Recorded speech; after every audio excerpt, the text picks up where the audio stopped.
Hi guys, Adam the OT back again with some more simple, fun and effective games and activities that are perfect for occupational therapy, either teletherapy or in person, or good old-fashioned home-based learning. If you like these videos and want to stay updated, just click subscribe. Any videos you'd like to see, let me know in the comments and I'll be delighted to do a video for you, okay? So today we're going to talk about more busy boards. Man, people love these busy boards. I get more comments and requests and feedback about the busy board videos than anything else I've done so far. So today we're going to have a look at a visual, perceptual and fine motor busy board. Previously we had one in the previous videos, you'll see there I think, a design for younger learners. Then a design for older learners focused on fine motor skills and handwriting somewhat. Now today we're going to have a little bit still motor skills, but also visual perceptual elements as well. Okay, now this isn't any busy board. This is a Fortnite themed gamified busy board that I call the battle board. Okay, so that is the battle board. If you don't know what Fortnite is, chances are you don't have a young person, young boys, but increasingly large number of young girls as well, between the age of maybe 6 and well, like 40 in your home, because Fortnite is huge. It is the main hobby, stroke interest, stroke overwhelming obsession for a very large proportion of my caseload. And I will never have a thing that my kids are into and that are enthusiastic about that I won't integrate into treatment. If they're passionate about it, I'm going to use that passion and enthusiasm in some way. So I'll take elements of the Fortnite game and the fonts and the familiarity with characters and icons and things, and I'll bring them into the therapeutic games to make it more engaging and interesting, okay? And I'll also give them a chance to teach me about something they're passionate about, which is a real winner, okay? Put them in the driving seat. So I'm going to show you very quickly through the different elements of this, so let's have a look at the battle board. So like all my busy board designs, it'll have some elements that are fixed and some elements that are modular, as in I can change them out. So these guys in the tubs, I have, if you can't see, this is it's kind of called a tap and pin game, this one, where it's little nails and they're like pins almost, and little wooden shapes. You know, if you don't have this game, no problem, you can make your own from paper or cardboard or anything else you like. It comes with this little hammer that I would hook on here in the carabiner. If you don't have one of these, no problem, use a back of a reasonably heavy spoon, works just as well as a little hammer, okay? That corkboard is fixed, okay? Anything that's like corkboard or foam board is perfect because the pins push into it relatively easily and it works really well, okay? So corkboard and tap and pins. Then this one is just a 3x3 visual perceptual little frame, okay? I put rubber bands on it. I'm going to show you how to play that game in a second, but the actual thing itself, it's just a piece of paper that I laminated. You don't have, if you have a laminator, you use sticky tape or just stick the paper down itself is fine. Push pins, or thumbtacks we call them as well.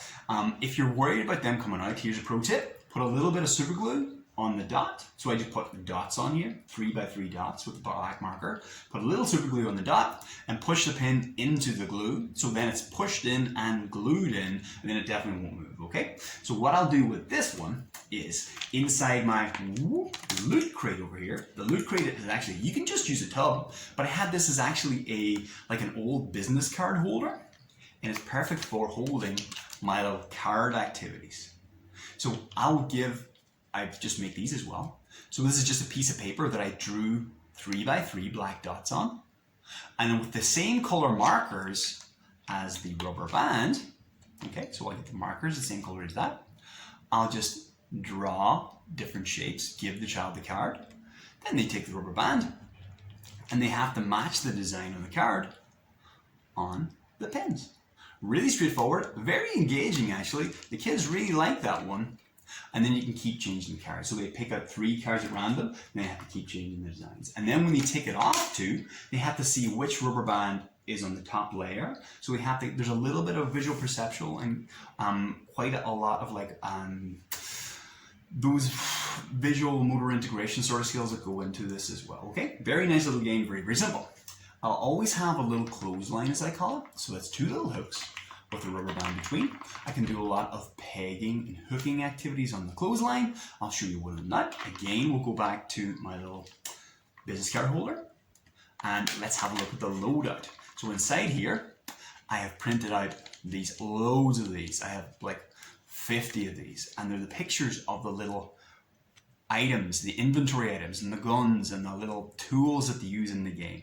So I get the child to look through them all, and they'll say, okay, you pick your loadout. So they pick the 5 items they want, and they'll take a while to do that. They'll look through, they're trying to find the things they want. They'll be looking and trying to go, oh my goodness, the yellow ones are legendary or epic. Can't remember if it's legendary or epic. Oh my, there's a chug jug, there's a sniper that I want. And then they'll take their 5 items for the loadout and peg them onto here. And I'll also ask them questions about why they pick those things, would they not want this instead, the kind of strategy they play in the game, and it's really fun as well. They really get engaged with that, okay? This is the rubber bands that go onto here.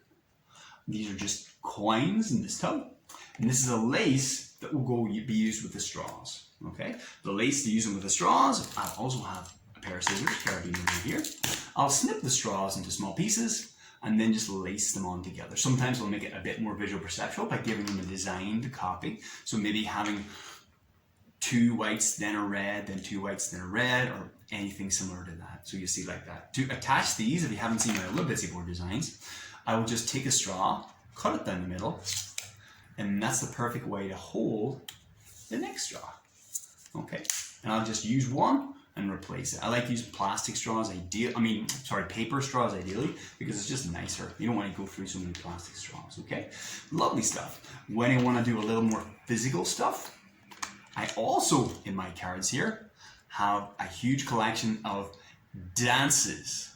So I'll ask the young person, what's the dance called? It's called an emote in the game. What's the emote? And then they'll do it. My boys especially, and some girls, know all of these. There's like 170. They know them all, and it's one of the things they get really enthusiastic about. It's interesting, you'll see some of my too cool for school teenagers, and then they're busting out a bit of Orange Justice, no problem at all, having a great time, all right? One of the things I didn't explain, how this is gamified. You'll notice there's numbers written on each activity. When I give the child the board, I won't tell them what to do. I'll say, okay, you need to score 100. There's numbers in each one of them. So each time they complete an activity, ding, they get a certain score and they go up in the rankings. When they get to 100, victory. Number 1, victory royale. So that's how they win the board. Okay, easy peasy. It's not over yet. One extra time. You'll see there's a little Lego block here. Lego tape, or you can just use a big Lego base, and I will put on some whiteboard markers because that's the front. I didn't show you the back.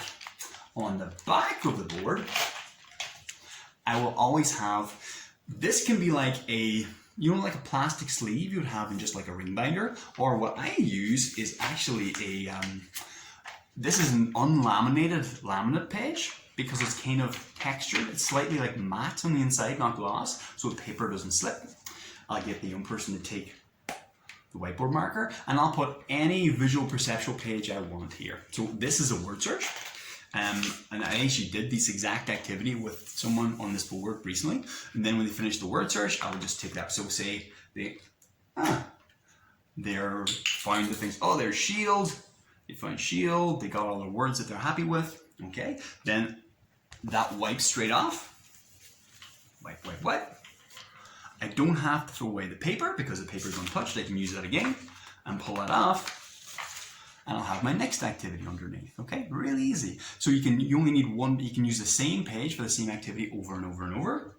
You can store the more markers on the other side and do the pages here. Okay, and that's it, guys. So that is the battle board. Whee! Battle board. Is that the way around? Oh, I've got it upside down. It's really fun. Because I'm integrating things like the Fortnite and the gaming elements, it makes something which, some of these games on their own, they're all very worthwhile, developmentally rich activities, but they can seem a little dry, and the child might be hugely motivated. He'll go through the motions and maybe complete it, but he won't want to do it again and again. By making a game out of it, by gamifying is the term to use, you're making this activity really intrinsically motivating. The child wants to go back to do it. So I get a lot of requests for the battle board to come out again, okay? So that's it. Excellent. Thank you so much, guys. If you have any questions or comments, do feel free to let me know. If you use If you want to see like a close-up picture of it, just send me your details and I'll happily take a couple of photos and post them to you. You can see them kind of broken down more. But otherwise, thank you so much for checking out the channel. The kind of continuous growth in subscribers and viewers has been amazing. Every day I'll get a couple of pictures or videos or comments from therapists and parents telling me how they use the materials, and it's just amazing. It's been spectacularly positive experience all around. So thank you so much, guys. If you do like these videos, remember, don't forget to subscribe. And if you have any issues you're working on with your child in clinic, if you're a therapist, or at home if you're a parent, feel free to reach out. I love connecting with the families and the kind of therapy community like this has been. So thank you all so much. Okay, and that's it for me, Adam the OT.